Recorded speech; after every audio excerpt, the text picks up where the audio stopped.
ఈరోజు మీ అందరికీ నేను శివకథ చెప్పబోతున్నాను. అది నిజంగా జరిగిన శివకథనే. అది ఏంటంటే, ఒక భక్తురాలు ఉండేది. ఆమె చాలా శివభక్తురాలు. నిరంతరము శివధ్యానం చేసేది, శివుణ్ణే స్మరించేది. ఆమెకు తన జీవితంలో ఏ కష్టం అనిపించినా కానీ శివుణ్ణే స్మరించేదన్నమాట.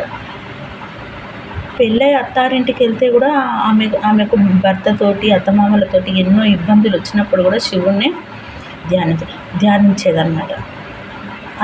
అలా ఆమెకు ఒక 20 years 30 years పెళ్ళైన తర్వాత 20 years 30 years వరకు రోజు నిరంతరము శివుని ధ్యానిస్తూ ఉంటే, ఒకరోజు శివుడు కలలో కనిపించి, అమ్మ, నీ శివ పూజకు నేను ప్రసన్నురాలై నీకు నా దేవగణాలను దేవదూతలను నీకు నేను రక్షగా భూలోకంలో పంపిస్తున్నాను.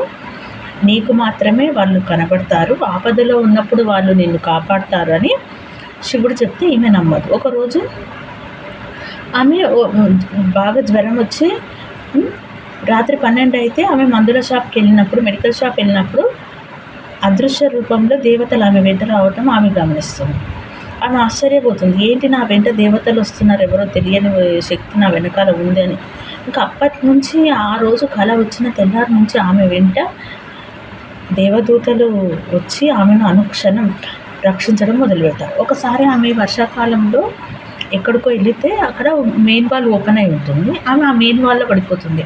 చేతులు పైకెత్తి మెయిన్ వాల్లో అలా కొట్టుకుపోతూ ఉంటుంటే ఎవరో తనని మన మెయిన్ వాల్లో నుంచి తీసి పైన భూమి పైన నిల్చోబెడతారు. ఆమెకి ఇంత కూడా దెబ్బ తగలదు. అంటే ఆ దేవదూతలు ఆమెకు అనుక్షణము తన వెంటనే ఉండి రక్షిస్తున్నారు. శివుడు బోలా శంకరుడు మనస్ఫూర్తిగా స్మరించిన మాత్రం చేతనే, అభిషేకించిన మాత్రం చేతనే కరుణించి పాపాలను పోగొట్టి దోషాలను జన్మజన్మల దోషాలను శాపాలను కూడా తొలగించి మానవులను ముక్తులను చేస్తాడు అని చెప్పడానికి ఈ కథ ఒక నిదర్శనం అనిపించింది.